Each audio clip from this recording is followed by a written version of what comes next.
Let's do this.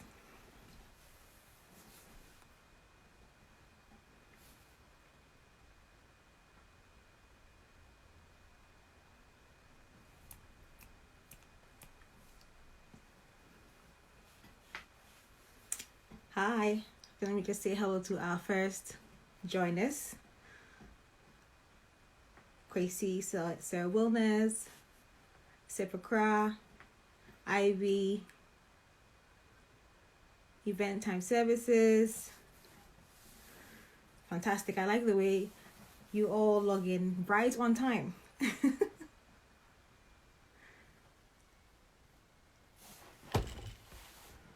So this week we're continuing with our COVID-19 business chats with some of our renowned entrepreneurs who we've had the honor of actually speaking with on our podcast. Yes, I agree. So wellness, no tidiness up in here. Nope, not at all.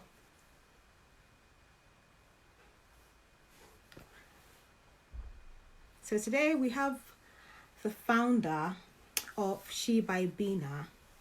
She's known as Sheila Gabra, and I'm just waiting for her patiently to join us, and then we can start the conversation. But just to highlight, and for those who do not know, this is actually an extension of our podcast. So we actually have the Africa's Business Rockstars podcast, which we put out, and we have a couple of episodes that are out. So I'd entreat you to go take a listen to what the rock stars are really doing in Ghana, especially how they got where they are.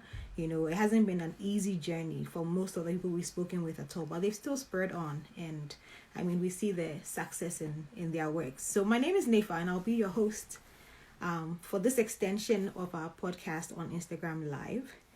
And our guest, like I mentioned, is the founder of She by Bena. I will let her do the introduction and let you understand what She by Bena actually is, for those of us who may not know. So I'll keep you in suspense for a little bit as I wait for her to join us. But how's it going? Thursday, the week is almost over. How's your week been? Let me know. Tell me. Thumbs up for good week. So can't wait for Friday. How has it been so far? We've made it through to Thursday. Yeah. Let me send her an invite whilst we do the catch-ups. So to Tinky. Yes, I found her and sent in the request.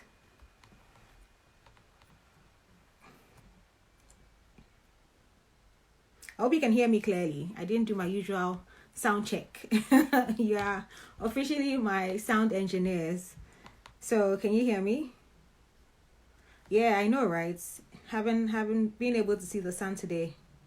I agree. Our guest has joined us.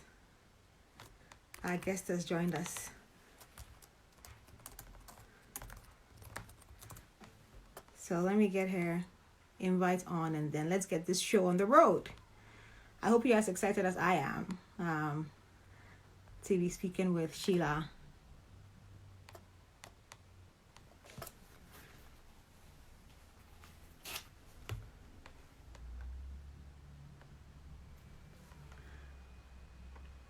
Yes. Oh, loud and clear. Fantastic. King Arthur, hi. How's your week been? Tell us, are you as happy to see the sun as Sir Wilness and myself are?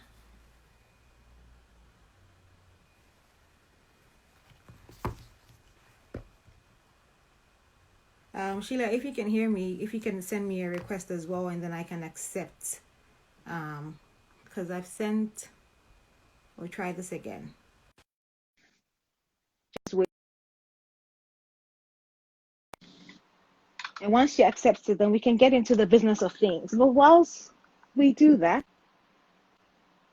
I'm just waiting to see. Hi, so I can hear you. I'm just waiting to see your beautiful face. I can hear you. Can you see? I can see you. There you are. There you are. Welcome. Thank you. How are you? I'm good. How are you? I'm good too. I feel You're like the good? last time I saw you was when we are doing something similar to this. Exactly. Yeah. So Mention of our podcast, like you rightly said. So I'm hoping they take a listen. For those who didn't listen to the session that we had with you. They're very I don't know, it was inspiring, it was insightful. Like we really got to the bottom of stuff and got to know you and how you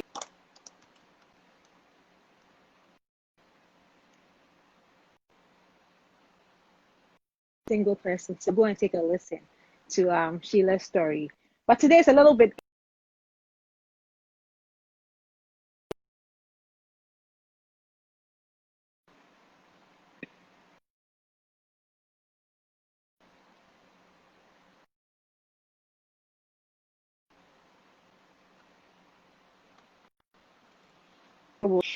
I'm sure we'll get the the service is technology to be not stable. I can too see good. you, Sheila.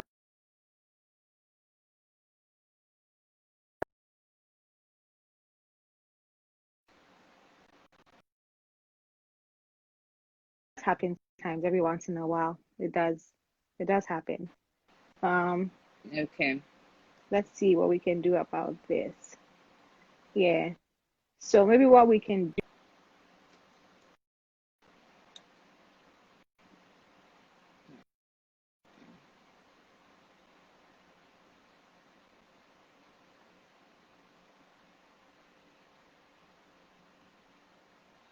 is through again, unless it's stable now.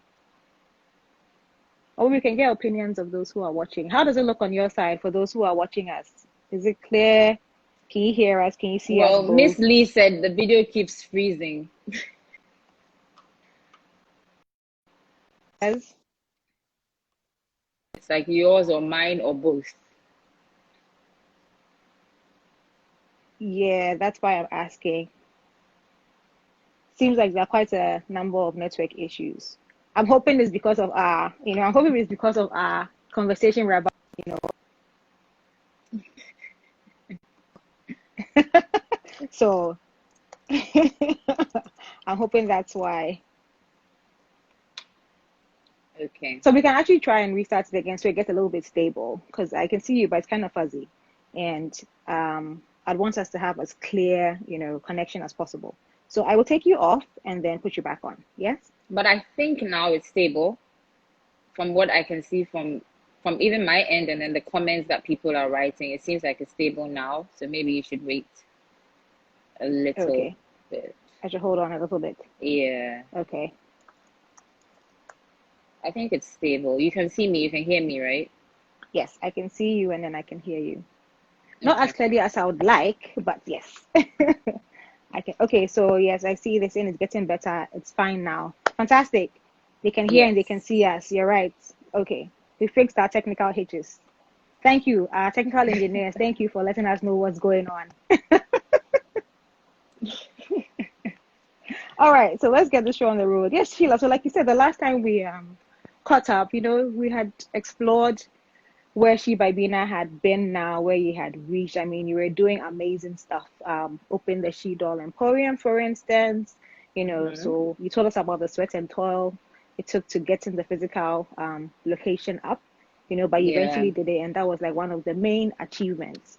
But like I was saying to you earlier on, this is just it's slightly different from the conversation we had, and it's something we cannot shy away from, which is the global pandemic that we're all going through. And as businesses, we know that this definitely has an impact. Not necessarily negative, it could be negative or it could be positive. So we thought, why not catch Definitely. up with you?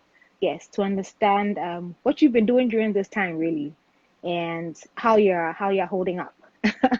So I don't want to assume that everybody knows who you are and what you do. So please do us the honors and introduce yourself to us and what She by Bina is.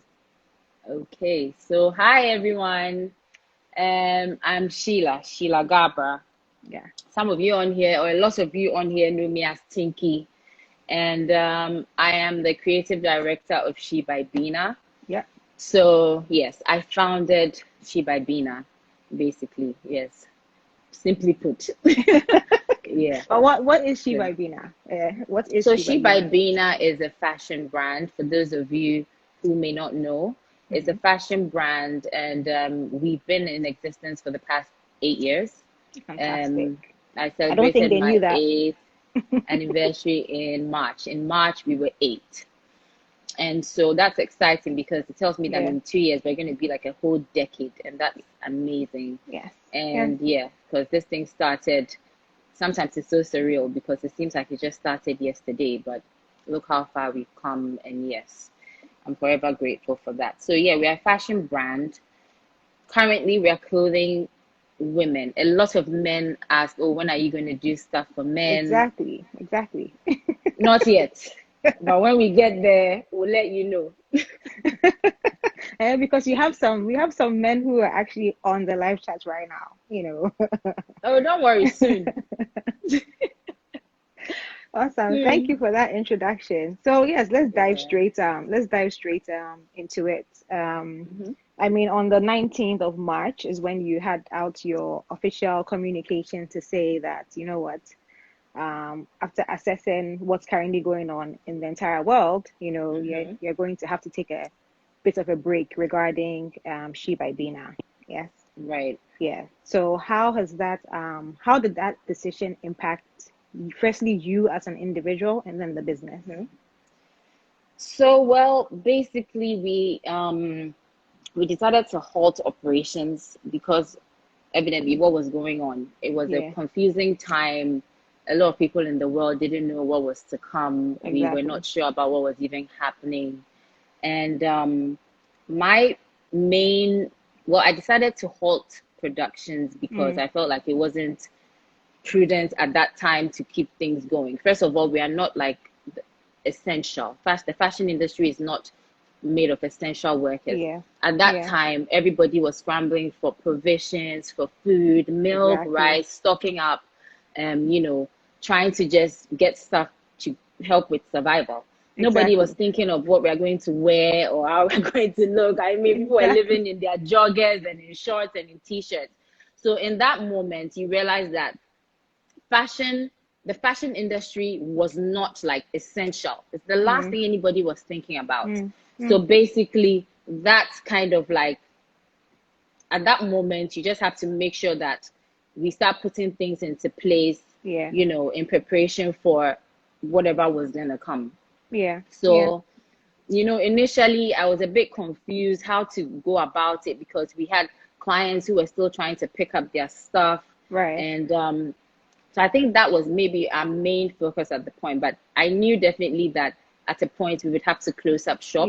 Not only thinking about ourselves, but about everyone else. Because at that time we were confused about, it was in the air, it was through touch, it was through everything. So at that time you're thinking about keeping yourself safe. Exactly. First and foremost, and then thinking about our clients, our workers, everybody. It's important to like put everything into retrospect because it's times that we had never seen before. Exactly. So yes. So what kind of checks did you put into place, especially considering the fact that, like you said, you had people whose orders you had actually done and who wanted to pick up, and I'm sure you also had people who, still put in orders because before it became serious and before the president actually announced that we need to go into lockdown, I'm sure people were still going about their normal duties. So what are those checks that you had to put into place? Yeah, so basically at the shop, when I put up the first post about us trying to take measures into place, we were more focused on keeping the place clean, using detergent, so like extra detergents for mopping, cleaning surfaces, the door handles, because that's what everybody is touching when they're coming in. We had sanitizers. I had to try and educate even my staff because, some of the people that I work with are not overly educated. They don't take such things as seriously as we do. They're not as health conscious as we are. So I had to speak to my workers about, even because they were going out to get food. They go out and buy food. That's the way of life. It's normal everyday life.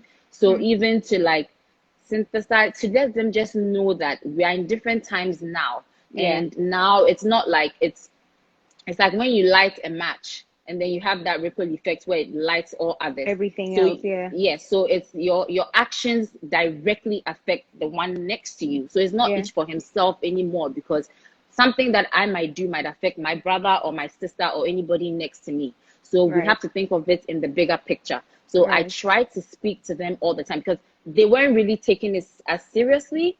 I mean, Okay. which is normal because I feel like a lot of people in the world were not taking it seriously. Yeah. People even Yeah. believe that black people were not affected Yeah. and all of that. So, Exactly. you Exactly. know, I remember trying to speak to them, and initially it was like it's all jokes. And I'm like, no, this is serious because Yeah. I was even telling one of my workers who is actually asthmatic that Mm. this could affect you. I Mm. mean, underlying conditions like asthma, because with this, it affects your breathing, it Mm-hmm. affects different things. So you should even be more careful depending on where you always. So we got like a whole gallon of sanitizers. We poured like in little bottles for them. Mm. At Mm. least with that, they were happy to take part in the sanitizing exercise. They Yeah. enjoyed that part. Yeah. But then, yeah, so basically, for the period that we're open for less than a week before we actually shut down after I put Right. on the first Right. dose. Exactly. Yeah. I So noticed that. basically, we had wipes for our clients because everybody is touching the doors. We had Yeah. sanitizers, and then try to wear face masks. Even with then, it becomes difficult because you can't really. We try to do a no hands-on like approach with the Yeah. clients, Yeah. and some But you need people to would fit them, right? you need to fit them. So Yeah. it was a very confusing period. Like it definitely was not a normal time. Yeah. And but then we just tried our best. Like we kept mopping the surfaces. My assistant kept like cleaning the just to try and do our bit Yeah. to help Yeah. because yeah. So when did you So finally get them to buy into, should I say, not even buy into, but to accept that, listen, the reason why our boss is doing this is because it's actually serious. When did they finally realize that, oh my goodness, this is real? well, when they heard of the people who have started dying, that's Mm. when any like they started to actually take it seriously. And I Mm. said, I mean, people are dying, Mm. and at first that myth about it can't affect black people. Obviously, we Yeah. saw black people dying. Yeah. So, and then it took a while before, like we were on bated breath before the first case was Case in reported Ghana. here in Yeah. Ghana, Yeah. and everybody was like, "Oh my God," because we're Yeah. like still keeping our fingers crossed. Yeah. So by that time, then it hit, especially the people here, that okay, now it's close to home. It's not like we're Yeah. hearing about it in Exactly. It's not in remote. Italy and we are hearing about it in China. It's not. It's here. Yeah. Yeah. So now is the time to take action, if anything at all. Yeah. I feel Yeah. like that's the time that they actually started to take things more seriously. Yeah. Yeah. Yeah. So since we are talking about your workers, because with you, your situation especially, I know that you have none. Your workers are some of them are non-Ghanaian, right? Some of So them, they are yes. Ivorians, yeah, exactly. Hmm. And then you are also what people probably don't know is that you tend to house some of them as well, you know. So Yes, we how provide what housing. has been the impact of that? Are they still with you? Did they have to go back to their country? You know, the housing Well, situation. Yeah. fortunately, things are in place right now. So all my workers are still staying put at the Okay. moment. Okay. Initially, like I had to, especially for my tailors who Yeah. are not Ghanaian, I Yeah. had to like try to get like COVID relief packages because Yeah. I mean the truth be told, most of the workers that we have, they tend to like have to send money to their families back at home, Mhm. be it like Abidjan or Mhm. Benin or Togo. Mhm. They are the sole providers in their families back Mhm. home. Mhm. So as soon as the paycheck comes in, a chunk of it is going Goes back. Yeah. is being. Sent out. I think we might be losing her slightly.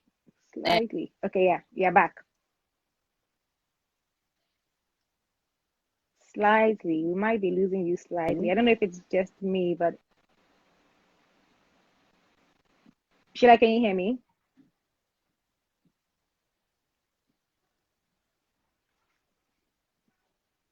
I think it's slightly breaking, if I'm not mistaken, unless it's yeah, let's wait for a while for it to settle. So we'll just wait a while for it to settle.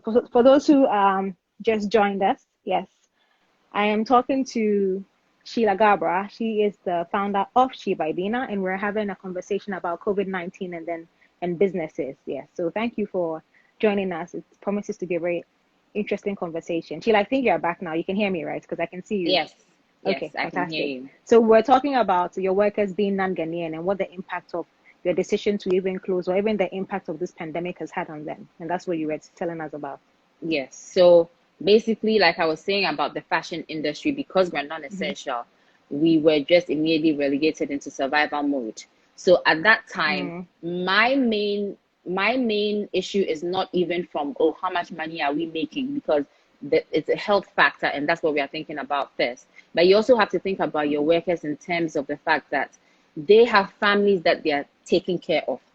Yeah. A week into it or 5 days into it, I had my workers, like, so we had to create like a COVID relief package whereby Okay. I gave them, some amount of money to be able to see them through at least for a Okay. little bit, because by the time they send monies back to their families, they don't have that much to go by. Family at home is priority. Yeah. You know, Yeah.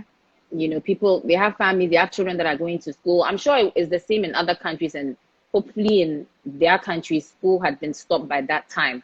But they had still sent monies anyways. Yeah. And then now we are not working, so there's no money coming in. Exactly. So that was the worry.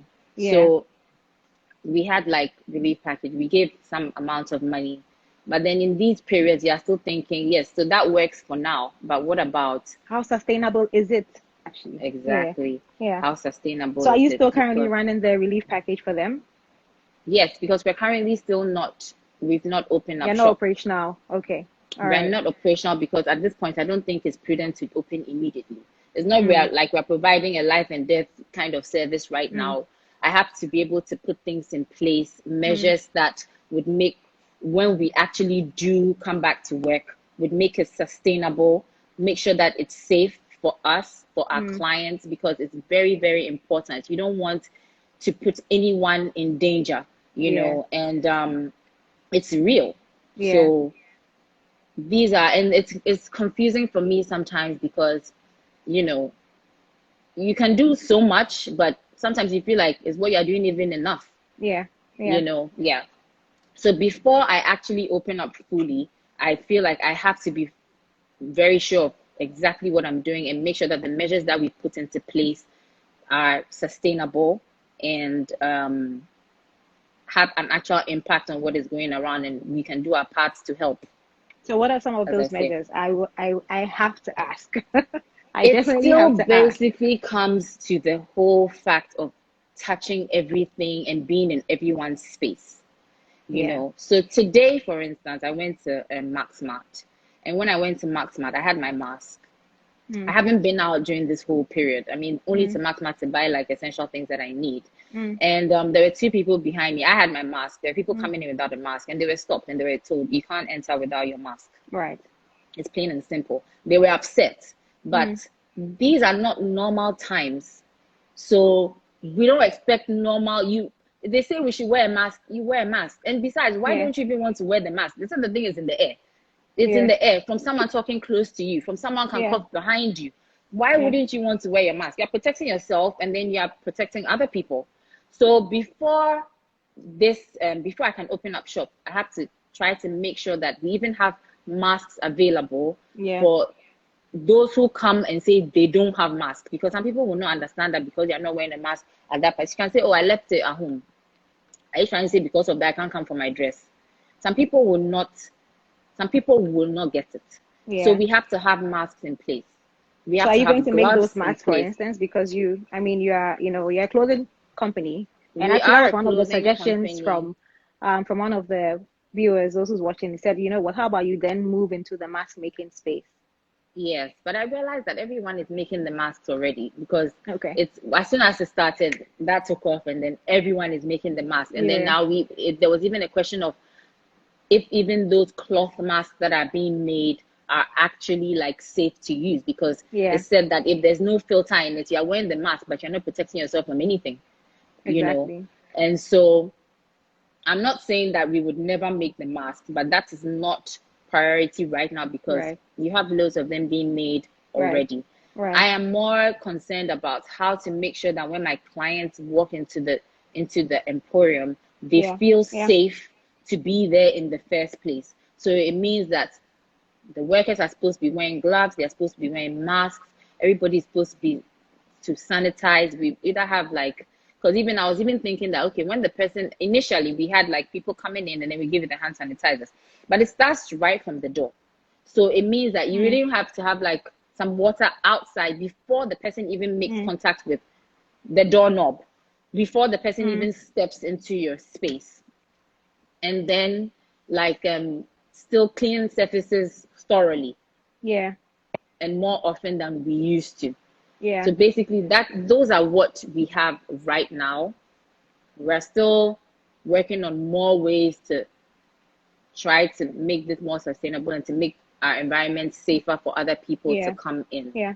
Yeah. And I feel like till we have at least a clear understanding of what to do, I'm not in a rush to open up just yet. But when you say that, then it brings me to my next question, which is then how are you going to survive? In fact, how are you keeping afloat? Because this is your source of revenue. This is like your daily bread, Sheila. This is how you make ends meet. This is how you pay people. Yeah. So how are you keeping afloat? How did you keep afloat during that time and now? It's troubling. And I mean, after I kept worrying about the impact and people dying, and you hear about someone whose brother died and someone whose mother died from it. And then I began to also think of the financial implications. Yeah. I mean, fortunately, during this time, I mean, if you're looking at the day-to-day expenses of running like a business like mine, maybe most of it comes from supplies that you need to buy for the tailors to use and then you need like your electricity bill is through the roof because we are using like industrial irons and stuff like that. So I mean, fortunately that has subsided, so we are not paying like high electricity bills anymore. We are not having to go to town to buy you know, things needed for the shop.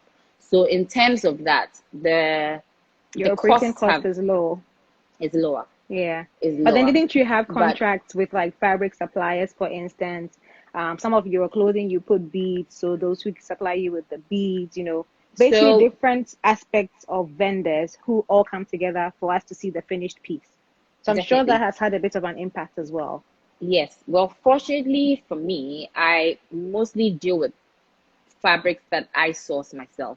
So usually I travel periodically during the year to source my fabrics, and that's what I use for my clients. So if I'm not using my fabrics, we would use like what the client has provided. Or once in a while, if I don't have what I'm looking for, I might source from like other fabric vendors. But it's not like we're totally dependent on those fabric vendors to sustain the business. No. So self-sustaining because it's not like we owe anybody or we need to make payments. No. Thankfully, all right. That's not. But this is a period where you actually can travel to go and source your material, Sheila. Yes, I know. Yes. It's crazy. So now what happens? Before this started, I mean, I had plans to go, and I was supposed to travel in March to go and early March to go and source fabrics. I made my plans, and you know, when the whole thing started, and then it started getting closer and closer, my mom is like, I think you want to rethink that trip. I don't think it's, you know, advisable to. And then that was it. But at that time, fabrics was not priority. So yes, I would have liked to go and shop for fabrics, but you are going to shop for fabrics, and then when you come, what are you going to do with the fabrics? We are not currently working. So it's secondary when you think about it. When we are up and running again, then that becomes a primary concern. But till then. Oh, and would you think you'd have clients that would understand? So if I come to you, so right now, for instance, officially the lockdown has been lifted. It's true, people are being cautious, so we are not going out in numbers, you know, and attending events. I mean, social gatherings are still on hold, but there's still that one or two events that someone needs to go to, and then I come to you, and you are not able to serve me. Well, I feel like. To be honest, we are not in normal times, and for anybody to have expectations of you might not be pleased with certain things, but for you to have expectations of having everything readily available to you as it was previously would be a bit what's the word, a bit not understanding and simply put Yeah. terms for a Yeah. client. And we would try as much as we can to provide what we have, but if we don't have it, there'll probably be other people who might be able to provide. So if I didn't Sure. have it, I could contact Sure. someone else who may have it. And Sure. I feel like in these times, it would be inconsiderate for someone to think of trivial things like that. We are in survival mode. So, Yeah. Yeah, a particular fabric definitely. and strangely enough, or not strangely enough, most of our clients right now that we are dealing with are related to bridal. Yes, I was going to come to that.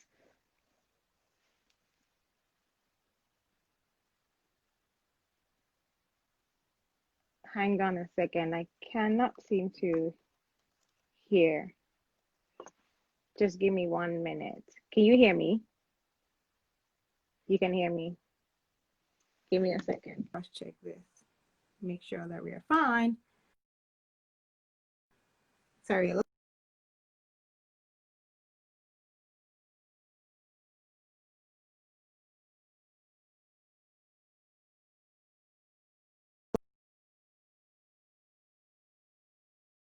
Hear me, Sheila?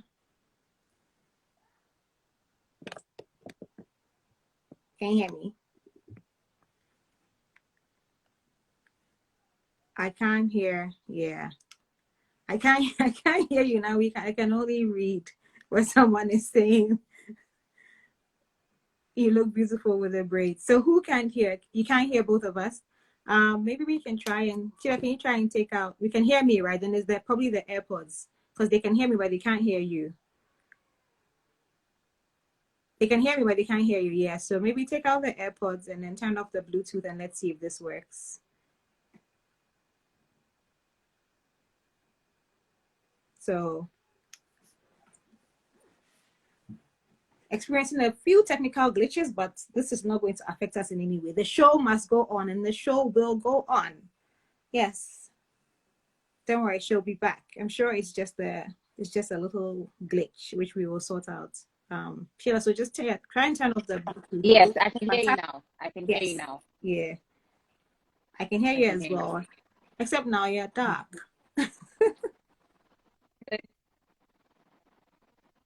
Yeah, I can Hello? hear you now. I can hear you now. Just Yes, that I yes. can't see you, but I can hear you. There we go. It's coming out a little brighter. Slightly. You can hear both of us now, Janine. Okay. Yeah, they Can can you hear see? us, but Can you see, I don't think Sheila? they can see me though. Yeah. I can re-invite you back. Oh yeah, I think we should be able to see you now because it's Yeah. bright. Ah, there you go. There you go. Yes. So primarily, I mean, when we yeah, it's good to have you back. So primarily when we look at She by Bena, you cater to weddings. I should take that We brides. cater to a lot of like brides and Yeah, yes. brides and So what weddings. happened is that because there's still a ban on the large gatherings, Yeah. most of our brides are even unsure. Hmm. So some brides have actually cancelled. A lot of people have asked us to put their orders on hold. Hmm. Had you already taken their money from them? Also, yeah, a lot of people have made deposits.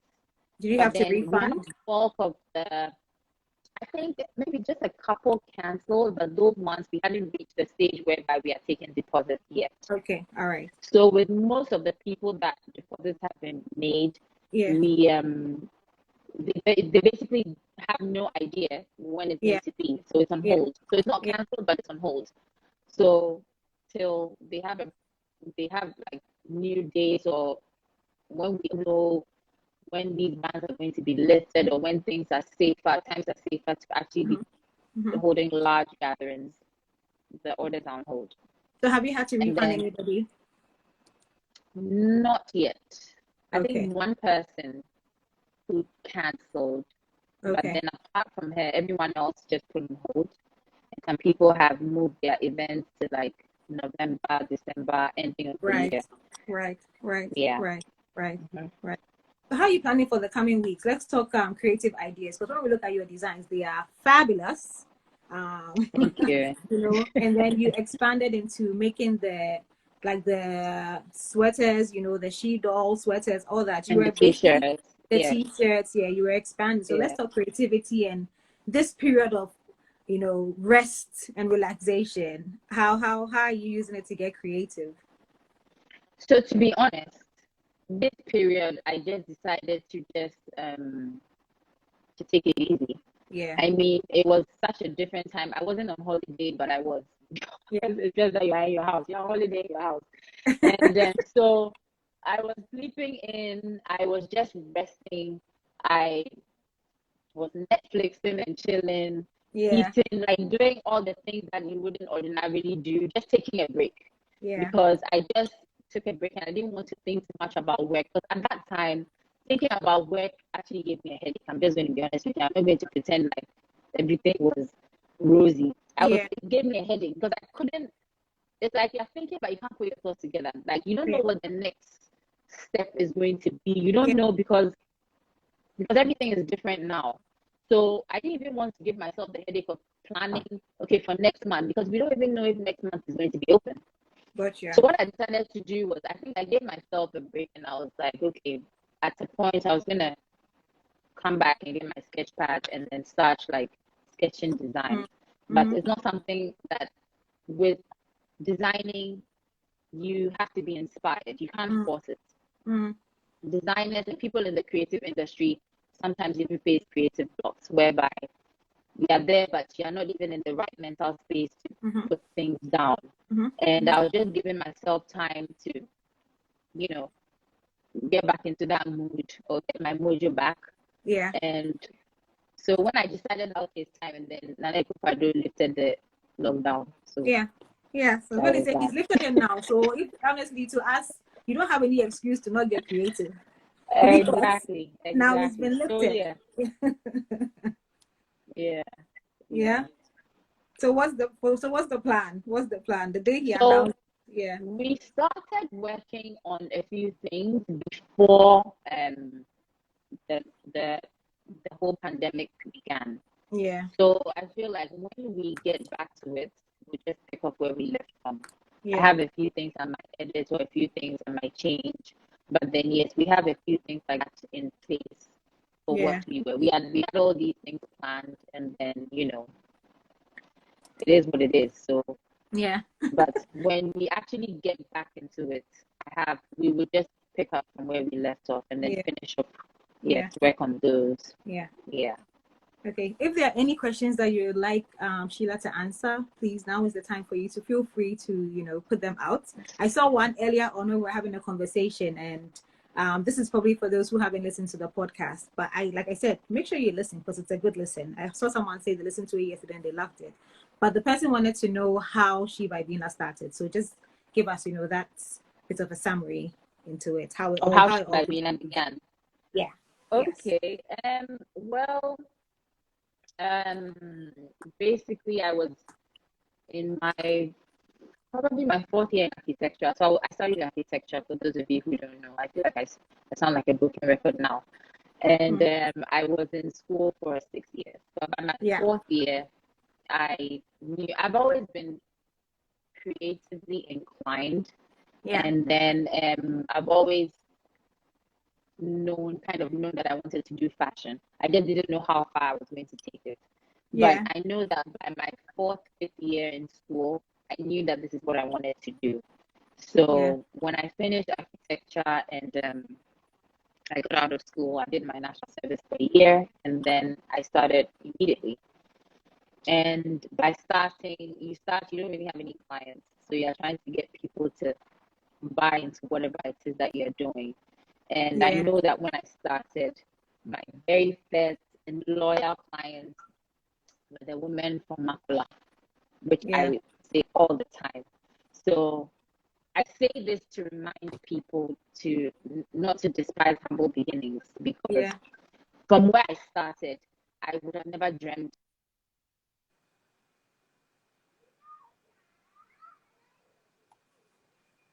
I think we lost your sound again. Can you hear me?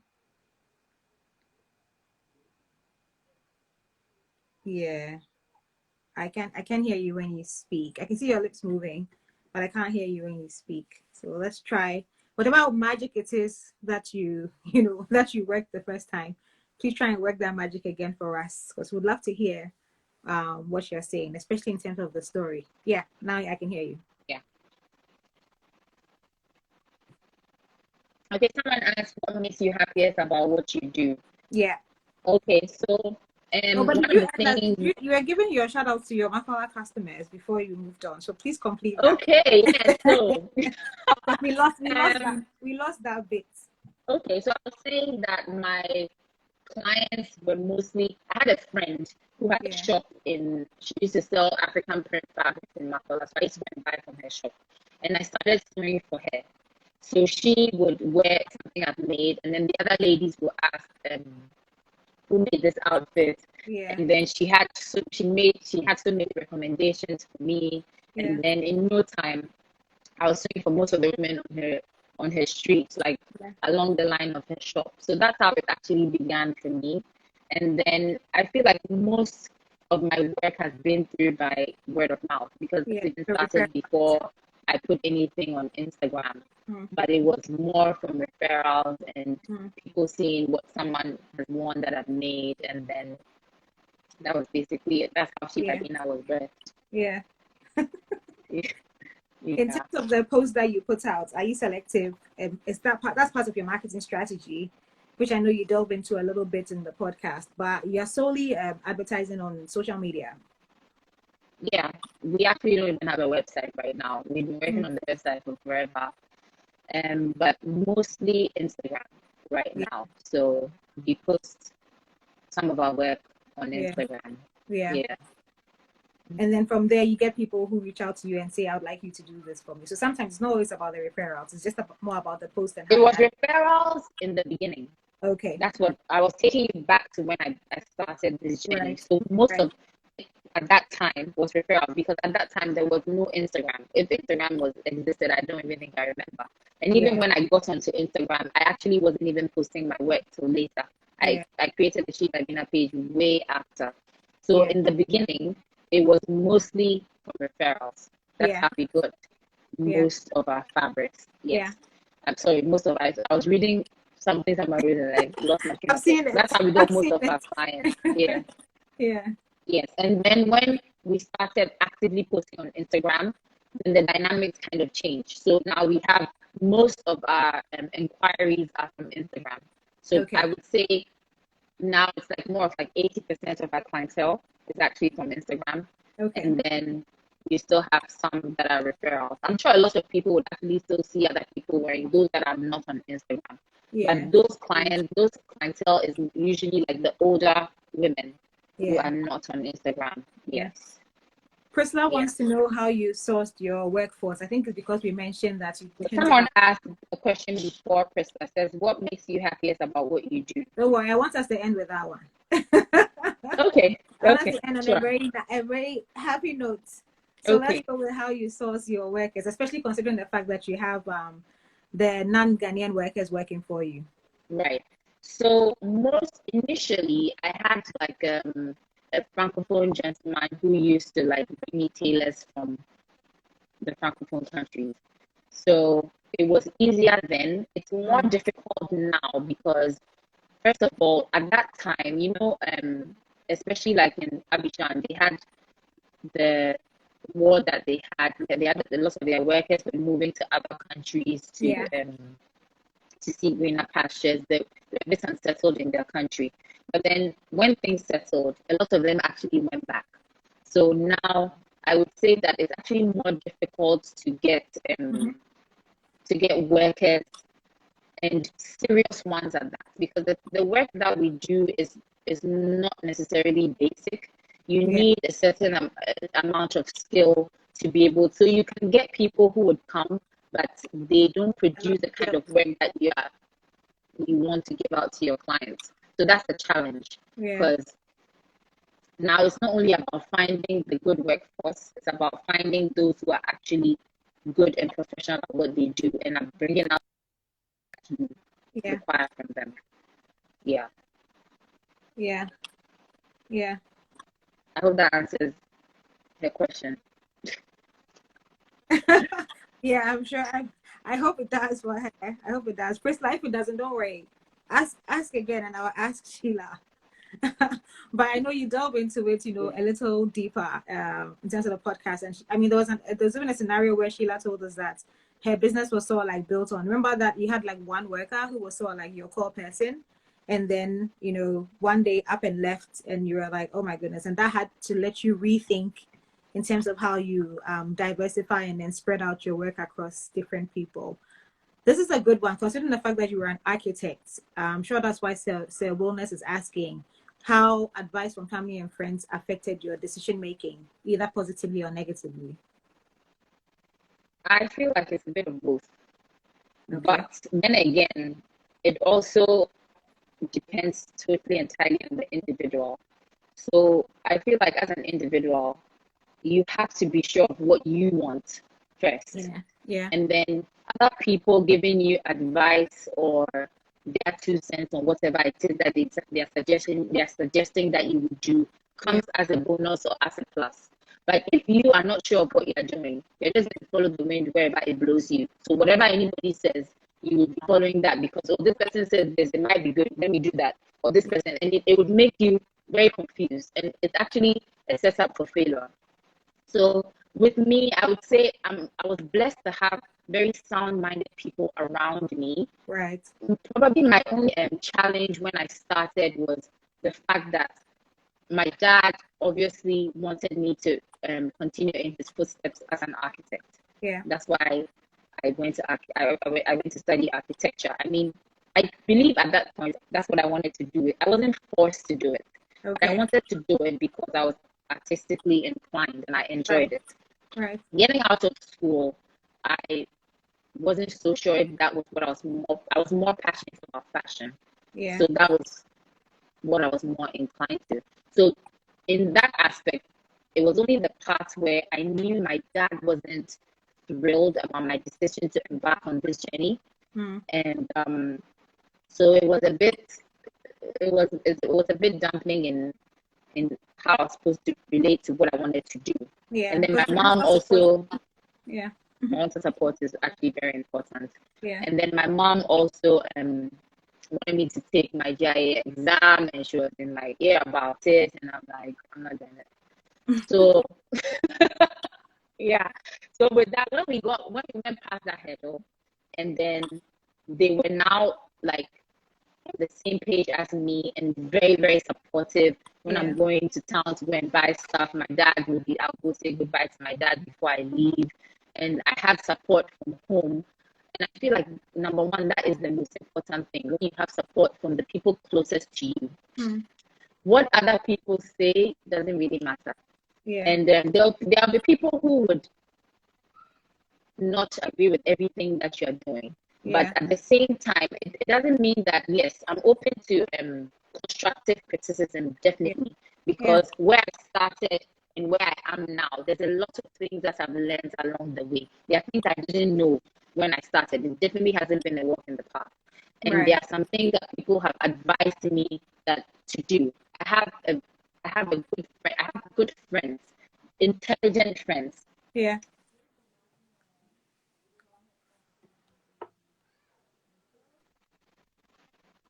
No way. You're here. Yes, you're here.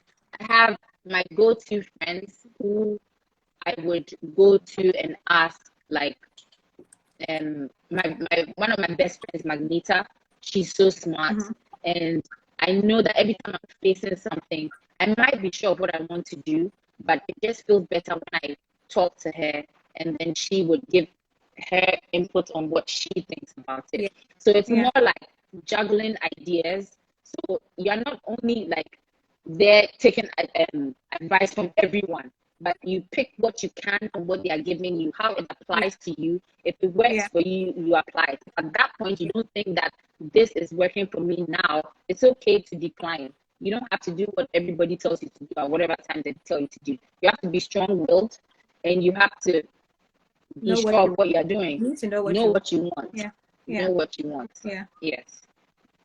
I'd like to reiterate and say that this conversation is follow up on Africa's Business Rockstars podcast. And we've actually had the pleasure of interviewing Sheila in our podcast. And it was amazing. It was absolutely amazing.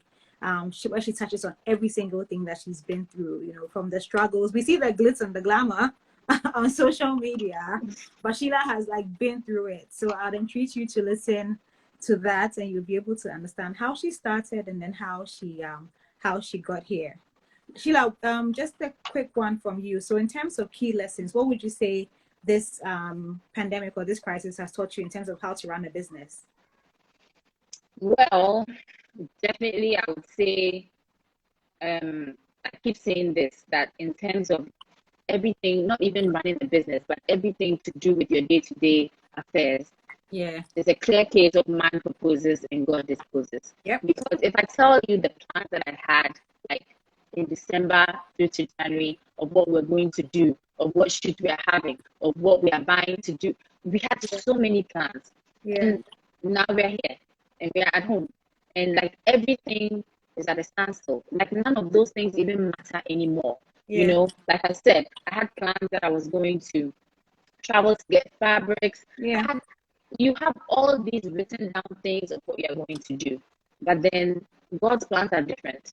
And so now, when at that point, what do you do? What do you do then? So at this point in time, particularly at this definite point, as you and I are speaking right now, I feel like I'm at that point where I take it one day at a time. Okay. Because you can plan 6 months ahead. Who said 6 months from now, COVID-19 isn't still going to be present, or still going to be affecting our lives? I feel like this is going, whatever these times that we're going through is going to be here for a while, and we actually have to be prepared for that. There's going to be many more months to come where you will still have to walk out with the mask, where people are not comfortable sitting in a space with other people. We just need to be able to make the most of it. So for now, like I said earlier, production is at a halt. And for those of you who weren't on here when we started, we're still trying to figure out ways to put things in place to ensure to their prepare safety. for the safety of everyone. So how will you keep us updated on when will you let us know when you are open, or the process? When will you update us? Because the last post we saw from you was to say you are closed, and we are all itching and saying, when is Sheila going to get back into action? So how will you inform us? Well, we'll be back soon, but whatever decision and what dates that we work with, we will definitely put it on our platform on Instagram. Just like we updated you guys when we were closing up shop, we would put that up with dates and whatever measures that we are putting in place. It will be communicated via our Instagram page. Now let's answer ABR She Dolls. Now let's answer the question about the happiness. What makes you the happiest about what it is that you do? Okay. So before I answer that, I feel the need to state that in whatever you do, especially in line of work, I feel like you need to love what you do to be able to give your best. Otherwise, you just sometimes will not feel the need to put in your 100%. Whatever it is that you're doing should bring a level of fulfillment in your life. And for me, it's been fashion. It's been fashion for as long as I can remember. And it was even exciting, even in trying times, to put it that way, in times where I wasn't even making money. Like, I remember when you interviewed me that day, I was saying the times that I was probably working at a loss. But just the joy of the fact that I was making clothes for people who love my work, who are wearing my clothes, or someone who's wearing like a She by Bena, that in itself, like, was exciting. Like, oh my gosh, I did this. You understand what I'm saying? So to have like your work out there, to have people who like what you do, number one, that brings me a lot of joy. There's nothing that makes me happier than a client who comes to wear my dress and it's like excited and it's all smiles and it's like it's happy with what you did. it puts a smile on my face. I'm glad when I'm even able to inspire other people. Like there's been many times where I've had people who have messaged me saying that I was an inspiration to them. And initially I was like, huh? Because at that time you're thinking, you're just focused on what you're doing. But you don't even realize that there are people who are watching you from afar. Because these are people that I don't even know.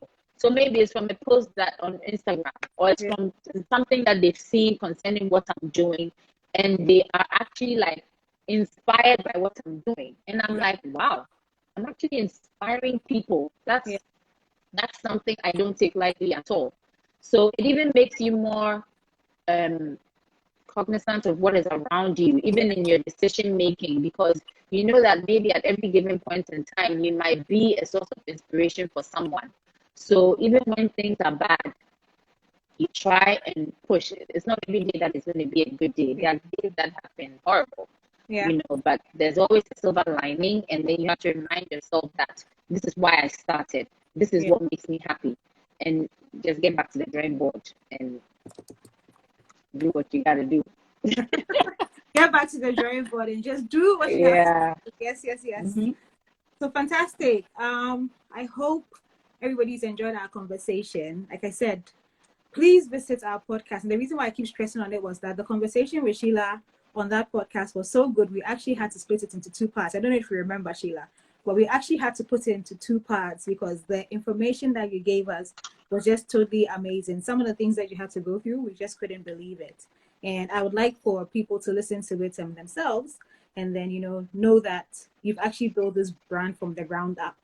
And we'll definitely be there when your baby turns 10. So be sure, to invite us to that 10-year anniversary. Amen. Yes, to that 10-year anniversary. So I'd like to thank you very much for speaking with us today. My name is Nepa. I've been your host for the COVID-19 discussion on businesses and how they are coping. And my guest has been Sheila Gabra, the founder of She by Bena. We can't wait for her to get back into action. So please keep your eyes on her social media page. Right, Sheila? Yes. And I'd just like to encourage everyone to just stay positive. I mean, these are confusing times and we don't know what lies ahead. And even, for everyone in general, but especially for my peers who are doing the same things that we're doing. I saw Be Minaj is in the chat, and then Pistis is also in the chat, and then a few other people. So even those who have joined the chat that are trying to do what we are doing or have an interest in fashion, let's just keep our heads up and just trust in God and stay positive that this too shall pass, and we would be able to have somewhat normal times when we can go back to doing what we love doing and providing the services that we love providing to you. Absolutely. Thank you so much, and enjoy the rest of your day. And thank you to everybody who tuned into our conversation. Thank you for tuning in. Thank you, all of you. I've seen all the people who joined. Bye. Bye. Bye.